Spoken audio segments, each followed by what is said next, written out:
ఈరోజు మనమందరం ఇక్కడ సమావేశమయ్యేదానికి ఒక కారణం ఉంది. మన అందరి మీద ఈరోజు ఒక గురుతరమైన బాధ్యత ఉంది. ఎందుకంటే ఈ రాష్ట్రంలో నారావారి నరకాసుర పాలన జరుగుతోంది.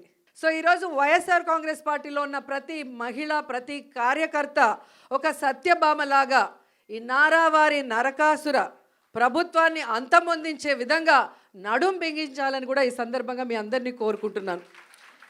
ఎందుకంటే చంద్రబాబు నాయుడు వచ్చి దాదాపుగా ఏడాది అవుతుంది. ఈ ఏడాదిలో ఆయన సాధించింది ఏందయ్యా అంటే అరాచకాలు, అఘాయిత్యాలు, అత్యాచారాలు, అవమానాలు, అక్రమ కేసులు, వేధింపులు. ఇవే సూపర్ 6. సో ఈ సూపర్ 6 ఇవ్వడానికి ఉత్సాహం చూపిస్తున్నాడు తప్ప మనం మహిళలకు ఇచ్చిన వాగ్దానాల్ని నెరవేర్చాలన్న చిత్తశుద్ధి వాళ్ళకి లేకపోవటం అనేది మనం అందరం కూడా గమనించాలి.